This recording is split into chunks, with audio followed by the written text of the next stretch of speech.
Greetings and hello. My name is Sean, also known as Rob Hagan in certain circles, and this is day 6 of my VEDA challenge for 2020. What is VEDA? VEDA is vlogging every day in the month of April. So it's Monday. I've had kind of a mixed bag day. I've had good stuff. I've had a not so good stuff, and at least one piece of news that was really depressing. Um, so it kind of put me in a bit of a weird funk today. Kind of made it hard to focus on some stuff.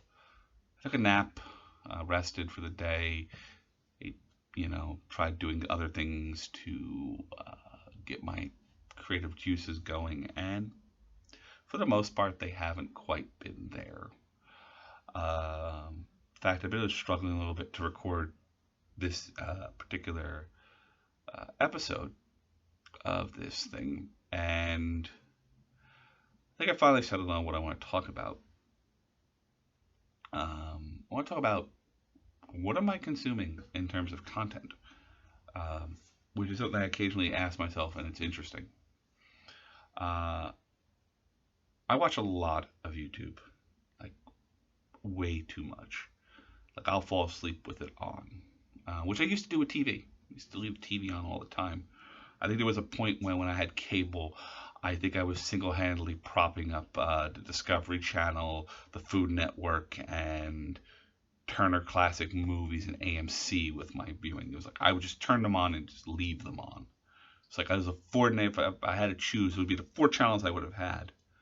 And again, I do the same thing today with YouTube. Like I'll put a YouTube video on and just fall asleep. Not even if the content is like relaxing, it's just something to have in the background.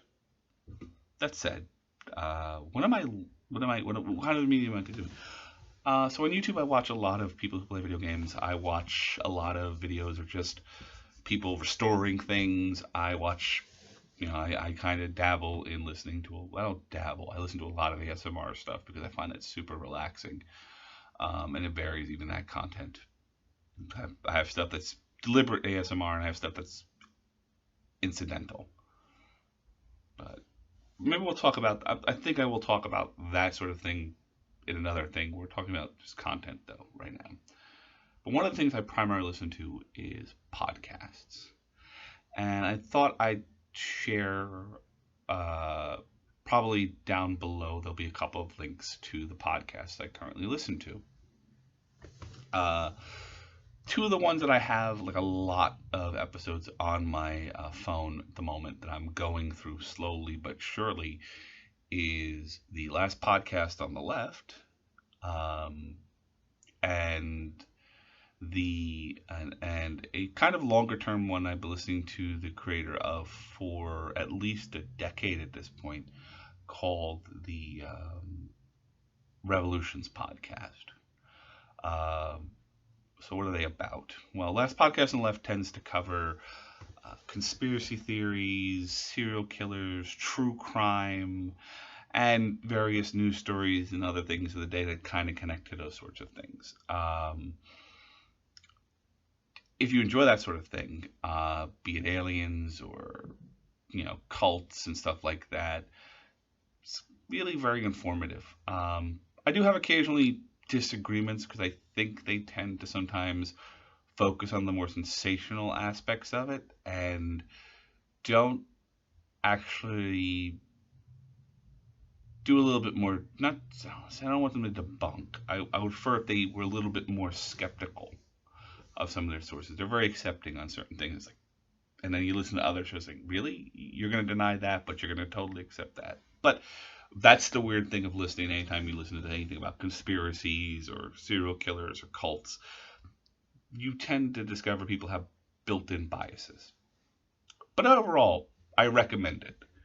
It's very easy to find. I'll probably have a link down below to it directly, but just type it in whatever your favorite search engine, last podcast on the left. The only thing is now they're all on Spotify exclusively, so catching them on other things now is going to be a bit hard unless you have Spotify, but kind of who doesn't at this point have it.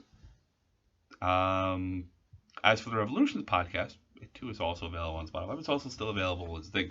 The creator of that, Mike Duncan, is somebody I've been listening to, like I said, for 10 years. His previous podcast was called The History of Rome. It was covered the history of the Roman Republic and the Roman Empire from its earliest days as a kingdom to the fall of the last Western emperor in the 5th century, I think, or 4th century. I'd have to check again. Very informative. A lot of stuff to listen to. I think the final episode count for that was 176 episodes. And I've listened to it through at least 2 or 3 times. So he took a break from that and came back with a new one called The Revolutions Podcast, which covers in sections, in parts, various revolutions, starting with the English Civil Wars, and currently he's on the Russian revolutions of 1905 and 1917. His approach tends to be very narrative, as in you have figures and stuff you follow over the course of a history of whatever he's talking about. This goes all the way back to the history of Rome, but most focused more in the revolutions because he'll introduce characters and people so you could follow them through and see where they end up. And you learn a lot. I learned a lot that I didn't know. And they're not your end-all be-all for these subjects. And I think he'd be the first to admit it. He's not the end-all be-all expert on any of these things.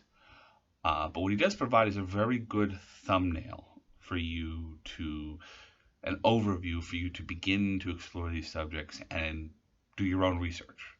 Dig into his source materials, get what you want out of it.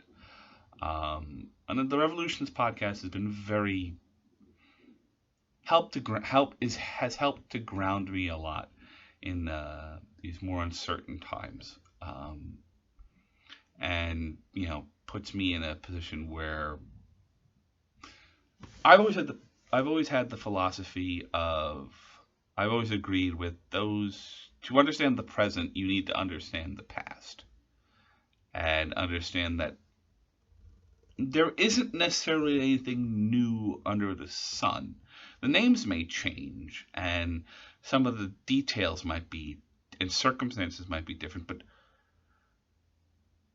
history repeats itself in the broad strokes, and having an understanding of past events can help you to navigate current events far better than you would if you didn't. Which is why I get weird when I have friends who talk about revolutions. Like, anyway, yeah. So that's kind of what I want to talk about today. This is officially the longest video I've done for VEDA ever, and it is definitely rambly. But that's kind of how I feel today. I want to just talk about stuff. Hopefully tomorrow I have a notion of what I want to do tomorrow. Probably going to take some notes on it and be a bit better prepared. That said, this is a good point to end. I hope you are well, and I hope that you stay well. And my name is Sean. This has been day 6 of my VEDA challenge, and I will be seeing you, my friends.